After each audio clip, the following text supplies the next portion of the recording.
اپنی سیاسی جو کھوئی ہوئی سیاسی شخصیت تھی اس کا ریوائول کر دیا. مستقل میڈیا کے شہ سرخیوں میں رہے ہیں اور ابھی بھی ہم بات کر رہے ہیں. مولانا فضل الرحمان صاحب کے اس پاور شو کو, اس احتجاج کو میں تو رائٹ آف نہیں کرتا, کیونکہ ایک سائزبل کراؤڈ کے ساتھ آ رہے ہیں. ان کے بیانات لاکھوں کے وہ تو الگ ہے. الطاف حسین بھی کہتے تھے سمندر ٹھاٹے ہوئے مارتا سمندر, ہوتے تھے 8-10 لاکھ. تو کہنے کا مقصد یہ نہیں ہے, مقصد یہ ہے کہ ان کے اس سے قبل اصل پڑاؤ کہاں ہے؟ اصل پڑاؤ ہے اسلام آباد میں, اور اس سے پہلے جتنا بھی ہے وہ گیس ورک ہے. جو حقیقت ہے وہ یہ ہے کہ نون لیگ پاکستان پیپلز پارٹی کی شمولیت جتنی بھی رہی ہے نہ ہونے کے برابر, اس سے بڑا دھچکا پہنچا ہے. شہباز شریف صاحب کی کمر کا درد پھر آڑے آ گیا. وہ مفاہمتی گاڈ فادر, انہوں نے آج ثابت کر دیا کہ وہ مفاہمتی گاڈ فادر ہیں. ان کی مفاہمتی سیاست, نون لیگ کی مفاہمتی جو سیاست تھی اس پہ غالب آ گئی. آج جو اسپتال کے اندر ان کی ملاقات کی خواہش تھی وہ پوری نہ ہو سکی نواز شریف صاحب سے.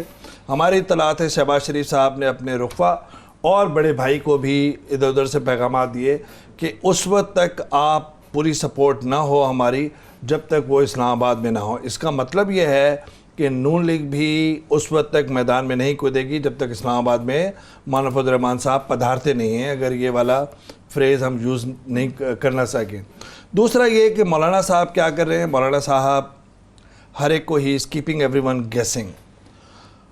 جو میری اطلاعات ہیں اعلیٰ میری حکومتی ذرائع سے, انٹیلیجنس کے ذرائع سے, خیبر پختونخوا میں بات ہوئی ہے قانون نافذ کرنے والے اداروں کے اہلکاروں سے, ان کا جو اندازہ ہے وہ یہ ہے کہ یہاں سے جو تیاریاں ہیں, ظاہر بات ہے آگے کیا ہوتا ہے, 40,000 کے قریب وہ لوگ گیس کر رہے ہیں کہ اتنا ہو سکتا ہے.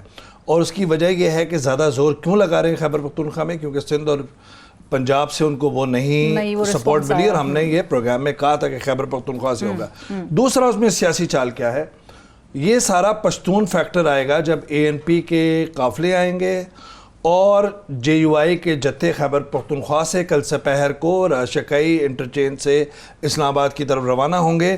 تو ایک پشتون فیکٹر آئے گا, اور یہ فیکٹر آئے گا سیاسی کہ یہ خیبر پختونخوا اور پشتون فیکٹر جس نے PTI کو سپورٹ دیا ہے وہ اتنی بڑی تعداد میں JUI کی سپورٹ میں آ رہا ہے. تو ایک سیاسی ایک گمک کر رہے ہیں. دوسری طرف پنڈی سے وہ آ رہے ہیں. پنڈی سے آنے کا مطلب ہے اچھا یہ بات ہو گئی ہے ڈیسائیڈ کہ پنڈی سے آ رہے ہیں, وہ پنڈی سے آ رہے ہیں. ان کے امیر نے, جو پنڈی کے امیر ہیں, انہوں نے بھی یہ سارے صحافیوں کو بتایا ہے. اور پنڈی سے مجھے جو بتایا ہے کہ روات GT روڈ اور اسلام آباد ایک ٹی چوک بنتا ہے, اور جب ٹی اس سے بنتا ہے تو پنڈی سے ہوتے ہوئے آئے گا, اور وہ جن کو وہ پیغام دینا چاہ رہے ہیں ان کو وہ سمبولک امپورٹنس کے ساتھ دینا چاہ رہے ہیں. دوسری بات یہ کہ آلریڈی ایک امپیکٹ ہوا ہے اسلام آباد میں, کنٹینرز لگے ہوئے ہیں, ریڈ زون سیل ہے, فرنٹیئر کانسٹیبلری کے یہاں پہ اہلکار ہیں, اور کہا جا رہا ہے کہ اگر ضرورت ہوئی تو حساس جو انسٹالیشنز ہے اس کی حفاظت کے لیے فوج بھی تعینات ہوگی, فوجی جو جوان ہوں گے. جب سپریم کورٹ میں کوئی اہم کل سماعت نہیں ہے, اسلام آباد ہائی کورٹ میں سپریم کورٹ بار ایسوسی ایشن کا انتخاب ہو رہا ہے, میں آپ کو بتا رہا ہوں کہ امپیکٹ آلریڈی ہے. ایک دن اسکول بند ہے, تو اس کا مطلب یہ ہے, اور جو انسٹرکشنز ہیں مولانا کو اپنے چیلوں کو, وہ یہ ہے کہ 4 دن کے کھانے پینے کا انتظام کریں. تو اس کا مطلب ہے کہ 2-4 روز. اب ایک تاثر یہ ہے کہ وہ یہاں سے احتجاج کر کے چلے جائیں گے, لیکن دوسرا یہ ہے کہ جب یہاں پر وہ دیکھیں گے, تعداد کا اندازہ لگائیں گے مولانا, اگر وہ ہوتے ہیں کوئی 60-70 ہزار یا بڑی, تو پھر تو شیر ہو جاتا ہے نا آدمی, سیاسی لیڈر, تو اس کو دیکھ کے فیصلہ کریں گے کہ آگے کیا جانا ہے, کیا سیاسی چالیں چلنا ہے.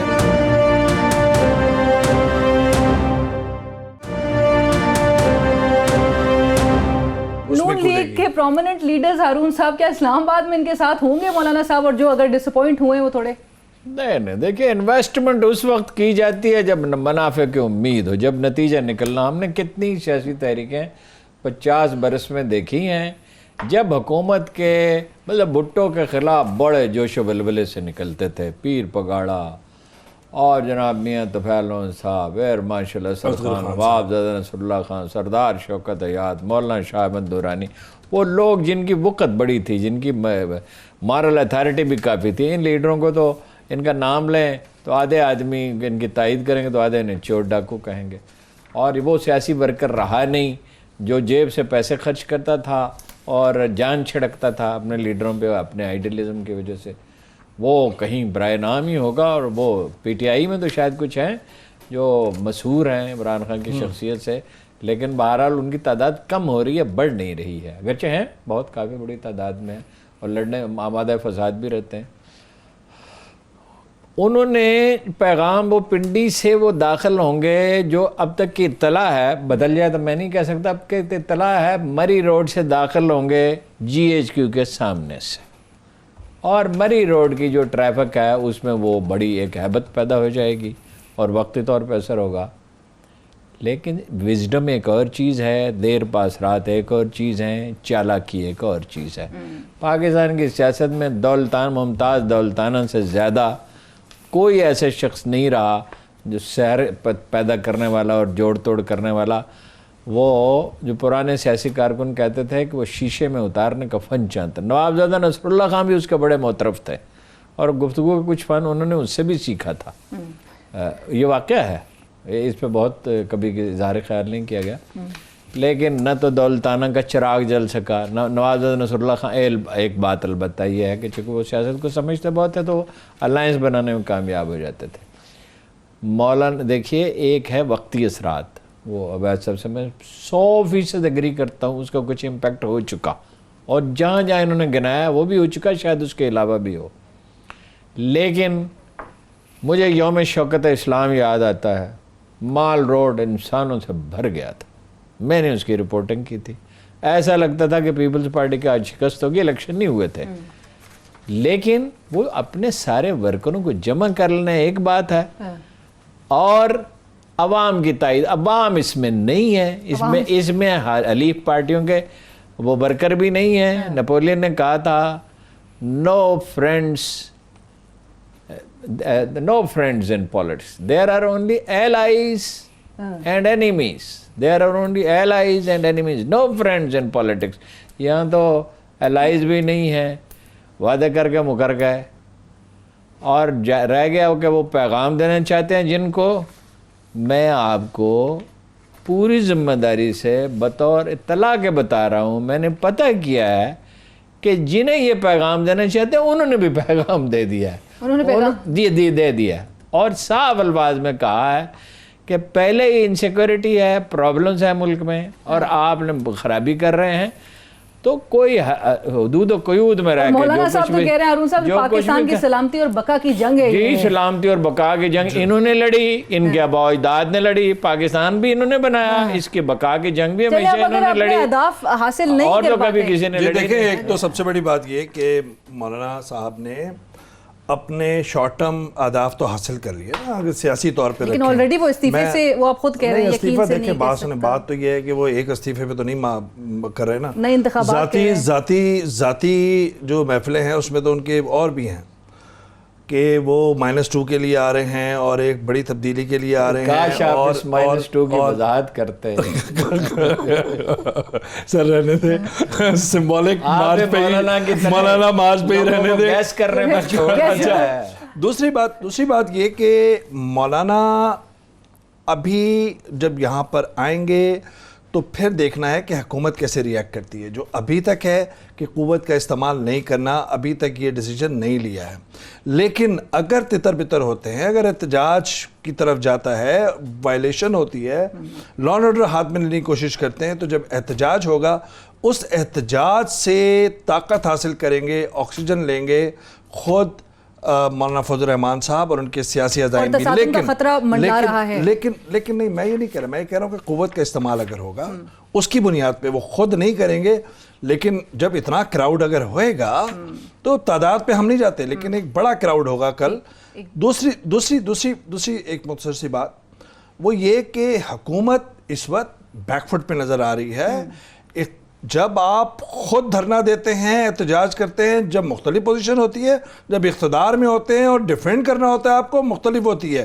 اب اندازہ لگائیں اخلاقی طور پر کہیں نہ کہیں کمزور وکٹ پہ نظر آتے ہیں. انہوں نے بھی تو دھرنا دیا تھا، انہوں نے بھی تو وائلیشن کی تھی. اب یہ الگ بات ہے کہ میں، ہارون صاحب، آپ، بہت سارے لوگ